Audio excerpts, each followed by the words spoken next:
If there was ever a single day in history where one small misstep could have erased an entire religion from the map of humanity, that day was Badr. This is not the story of an ordinary battle, and it is not a legend stitched together to praise the victors. It is the story of a moment when the very existence of faith was pushed to the edge of the abyss, where one defeat could have buried the call to Allah in its earliest years. Pause for a second and imagine this. No Islamic empire, no strong Medina, no millions of believers across the world. Only a little more than 300 people standing in the desert, hungry, exhausted, facing an army 3 times their size, fully equipped, confident, and overflowing with arrogance. If they fell here, history would turn onto a completely different road. It would not be merely a military loss. It would be the end of a sacred mission that had only just begun. Welcome to Prophetic History Explained. Before we go deeper into this story, ask yourself, what makes a poor group with no power and no resources dare to stand firm against a force that seems impossible to resist? What happened at Badr that made both heaven and earth focus on a single point? The Prophet Muhammad entered that fateful day carrying a weight very few could fully grasp. On his shoulders was not only the lives of his closest companions, but the future of an entire message. He understood clearly that if this small group were destroyed, there would be no one left on the Arabian Peninsula to worship Allah in the way He had revealed. That is why his prayer on the night before Badr was unlike the prayer of any commander marching to war. It carried no scent of ambition, and it held none of the confidence of someone who already knows he will win. It was the desperate cry of a man who knew he was standing at the boundary between light and darkness. What makes this moment chilling is not the number of soldiers, but the absolute contrast between 2 paths. On one side were people who believed strength comes from weapons, numbers, and reputation. On the other were people who had nothing except faith and total reliance on Allah. If you believe history is always written by the stronger side, then Badr is where that belief is challenged at its very foundation. Those 300 were not warriors born to conquer. Among them were the very young, those who had left all their wealth behind when they migrated, and those who walked barefoot across burning sand because they did not even own a pair of sandals. But what they did have was a deep certainty that life and death are not held in human hands. That certainty turned the desert of Badr into a sacred stage, where every footstep carried a meaning far beyond ordinary life. Perhaps the most frightening part of this story is not the possibility of defeat, but the reality that victory was never guaranteed. There was no promise they would survive, no assurance they would return.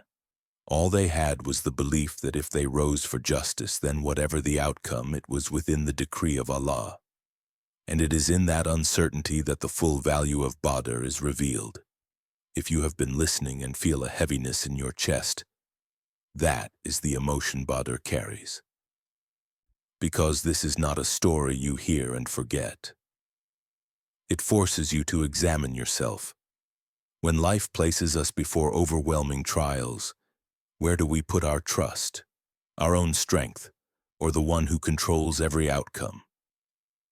Before we continue and go deeper into what unfolded at Badr, if you want to journey with us through stories of history with spiritual depth like this, consider subscribing to Prophetic History Explained. Your support is what allows us to keep sharing stories that do not merely recount events but awaken the hidden meaning inside every moment. There is a common misunderstanding about the Battle of Badr, that it was a moment of reckless risk, when a poor group stepped onto the battlefield with nothing but faith and miracles. But if you look more closely, Badr was not the act of blind emotion. It was the result of a process marked by clarity, discipline, and intelligence. Faith here did not remove thought, it placed thought where it belongs. Before a single arrow was fired, the Prophet Muhammad had quietly built a foundation many people miss. Medina was not a closed city waiting for danger to arrive. From the earliest days, he established observation and warning systems to detect threats from outside. This shows a clear principle. Faith is not the same as surrendering responsibility. Relying on Allah does not mean abandoning human duty. When news of the Quraysh caravan appeared and then quickly turned into reports of a large army approaching, everything changed. This is the moment when many leaders would rush a decision or be swept away by the emotions of the crowd. The Prophet did not. He paused, and in that pause, a foundational Islamic value became unmistakably clear. Shura, consultation. He gathered the Sahaba not to announce an order already decided, but to listen. The Muhajirin spoke first, declaring they would not turn back and they would not leave the Prophet to walk alone. Their words were not slogans, they came from lived loss, from years of oppression, and from a choice that had already cost them the world they once had in Mecca. But the Prophet did not stop there. He also wanted to hear the Ansar. Formally, their pledge was to protect him within Medina. In practice, he did not force them to go beyond that original oath, and in that moment the Ansar stepped onto a higher moral ground. They did not speak with ornate poetry. They made a clear choice. This mission is our mission too. No borders, no conditions. Here, Badr shows that a community is not built through imposed commands, but through agreement born from the heart. The Prophet did not rule through brute authority. He led through faith and respect. And that is what made the commitment of those around him stronger than any form of coercion. Another detail, seemingly small but deeply meaningful, was the strategic positioning. When a companion suggested the current position was not optimal and that they needed to control the water sources to avoid being trapped, the Prophet did not react like someone offended by being questioned. He did not lean on status, and he did not use revelation as a shield to silence another view. He listened, reflected, and changed the plan. In that moment, Badr became more than a lesson in war. It became a lesson in leadership. A true leader is not threatened by advice. He understands that collective wisdom is a gift, and rejecting it is like refusing a portion of the help Allah places into human hands. Faith does not make a person passive. It makes a person more responsible for every decision. What is striking is that all of this happened in extreme scarcity. There was no excess time, no full equipment, no military advantage. And yet in that very hardship, discipline and order were treated as essential. The small army was organized, instructed clearly, and prepared not only in body but in spirit. Badr shatters another assumption, that strong faith means you do not need a plan. The opposite is true. Because of deep trust in Allah, the Prophet was even more careful in every step. He understood that people are accountable for effort, not for outcomes beyond their control. Looking back, we see that victory at Badr did not begin on the day swords met. It began in conversations, in moments of listening, and in decisions shaped by humility. It was the place where faith and intelligence did not collide. They fused. And that fusion became the solid ground beneath a small community, so that when the decisive hour arrived, they could stand firm. Not through recklessness, but through preparation and responsibility before Allah and before history. As the sun sank beyond the horizon and the desert of Badr slipped into darkness, the battlefield fell quiet. But it was not the quiet of rest. It was the stillness of hearts facing a dawn they might never see. In that moment, two armies prepared for the same confrontation in two completely different ways, revealing two opposing spiritual worlds. On the Quraysh side, night came with self-satisfaction. They had numbers, weapons, food, and music. In their minds, tomorrow was a formality, the final step to confirm their dominance. That certainty closed their minds. There was no space for fear and no space for reflection. When people believe they already hold the outcome, they stop asking questions. On the other side, the night of Badr looked entirely different. The Muslims had little to eat, little to cover themselves, and no guarantee they would survive. But in that scarcity, something rare appeared: inner unity. They did not gather to boast or soothe each other with fantasies of victory. Each person turned inward, holding a deep belief that tomorrow does not belong to human beings. It belongs to Allah. And at the center of it all, the Prophet Muhammad stood alone in the night. He did not sleep, not because he was not tired, but because the weight in his heart was too heavy to set down. On his shoulders was not only the lives of his companions, but the future of an entire message. If they failed tomorrow, there would be no one left to worship Allah on this path. That awareness turned his prayer into a deeply personal conversation, trembling, intimate, between a servant and his Creator. He prayed not like a king issuing commands, but like a humble man surrendering everything. His dua was not long or decorated, but heavy with sincerity. It was the plea of someone who had done all he could, planned, consulted, prepared, and now understood that human effort has limits. Whatever came next could only come from Allah. What made the night of Badr sacred was not an instant display of miracles, but an inner transformation. Fear did not disappear, but it was placed where it belonged. It no longer paralyzed them. It reminded them they were standing before something greater than themselves. And that admission of weakness opened the door to divine support. Allah's response did not arrive in the way humans often expect. There was no light tearing through the sky, no thunder shaking the ground. First came a peace that slowly settled into the heart. A promise etched not only in words, but in a profound reassurance. They were not alone. That certainty spread from the Prophet to his companions like an unseen current, binding them into a single body. That night, the battlefield was no longer just a physical space. It became a meeting point between earth and heaven, where fragile human beings realized that true strength is not muscle or steel, but complete reliance. Before any swords collided, another battle had already taken place. The silent battle inside the human soul, between fear and faith, between leaning on the self and leaning on Allah. Here, a deep principle of faith becomes clear. Allah does not demand certainty of victory before a person rises for justice. He demands sincerity, even if the outcome is unknown. And when human beings reach that sincerity, help arrives in ways they could never create on their own. The night of Badr was not simply the calm before a storm. It was the foundation for everything that followed. It teaches that true victory begins not when the enemy falls, but when the heart bows. When dawn rose over the desert, the Muslims stepped forward not with blind confidence, but with deep steadiness. They knew that however the day ended, they had placed their trust in the right place.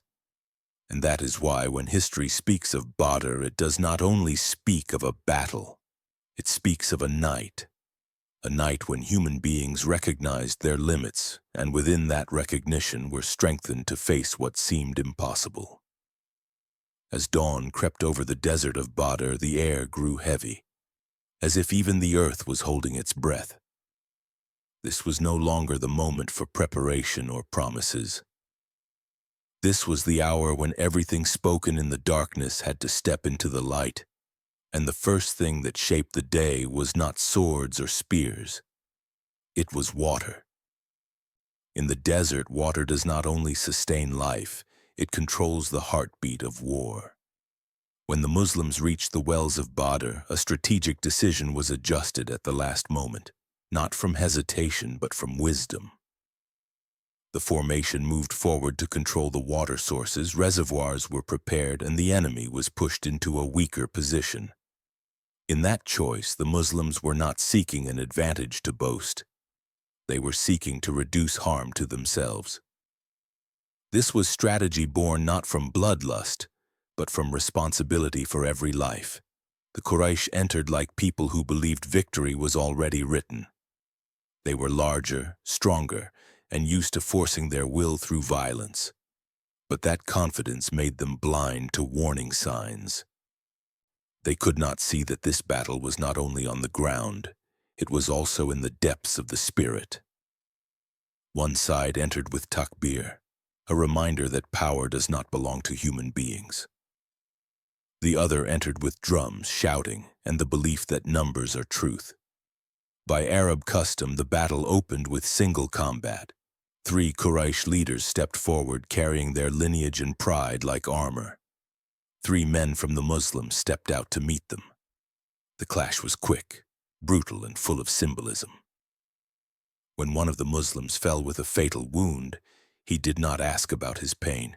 He asked about the meaning of his death. When he was told it was death with honor, his face softened, as if released from a burden heavier than himself. In that instant, the battlefield became more than killing. It became a place where what people value most at the edge of death is exposed. After the opening duel, nothing restrained the flood of combat. The 2 armies collided, and the desert of Badr witnessed the chaos every battle carries. But within that chaos, something unusual happened. The smaller force did not break. They held position. They held discipline. They did not let rage consume them. Their steps were not about proving themselves. They were about protecting one another and fulfilling responsibility before Allah. At the center of it all, the Prophet did not stand far behind the lines. He was present among his companions, encouraging them with his own calm. Some later said that on that day, the person closest to the enemy, in the most dangerous place, was him. That presence was not a search for glory. It was a reminder that real leadership does not hide when danger arrives. In the swirl of violence, a moral principle was maintained in a way that surprises many. Certain Quraysh figures had once opposed persecution and acted with fairness in the past, and there were efforts to protect them. But a battlefield does not always allow perfect choices. When one of them refused an opening for mercy and continued to attack, the outcome became unavoidable. Badr does not romanticize war. It reveals a harsh truth. Kindness opens doors, but arrogance can slam them shut by its own hand. Then came a moment where the battlefield seemed torn from the usual order. A small action happened, but its effects spread like ripples across sand in the wind. The enemy wavered. Formations fractured. Fear moved faster than commands. In the Muslim understanding, this was where they felt something deeply. Human beings can act, but the outcome is never fully in their hands. There are moments when history is pushed forward by unseen forces, visible only when human beings reach the edge of their capacity. The greatest symbol of arrogance that day finally fell. The man who believed he could not be defeated, who mocked and persecuted without mercy, lay helpless on the burning sand. His death did not only end a life, it ended an illusion, that power can stand forever without being challenged. When the leaders fell, the spirit of Quraysh collapsed quickly. Numbers mean nothing when shared belief is shattered. When the noise faded, Badr left behind numbers that history would record. But behind those numbers was a deeper message. The Muslims did not win because they were stronger. They won because the other side lost its spiritual foundation. And the way prisoners were treated afterward showed that this victory was not about blind revenge. Knowledge was valued alongside wealth, as if announcing that the future of this community would be built on understanding, not hatred. Still, victory did not erase grief. News arrived from Medina reminding everyone that collective joy does not cancel personal loss. The desert of Badr became a meeting point of 2 opposing emotions, triumph and mourning. And in that collision, the true meaning of the day of distinction was revealed. Badr did not teach people how to crush an enemy by force. It taught how to hold on to justice when power suddenly falls into your hands. From this story, the deepest lesson is not about war, but about how human beings face trials. In modern life, we all encounter our own Badr, a difficult decision, a season of confusion, a crisis that makes us feel too small. Badr reminds us that we do not always control outcomes, but we are always responsible for how we act. Prepare with knowledge and clarity. Listen to wise advice. Hold on to ethics even when you have the advantage. And above all, do not let fear or arrogance drive your choices. Badr also teaches that real victory is measured by what we do after the trial has passed. When success arrives, do we remain humble? When we gain power, do we choose justice or revenge? When loss strikes, do we still trust and stand firm? These questions are not only for the past, they are for every person living today. If you felt the depth of this story and want to continue exploring historical lessons with spiritual, ethical, and human meaning, join the Prophetic History Explained community. And do not forget to subscribe so we can continue bringing you content that is thoughtful, refined, and rich with purpose in the videos to come.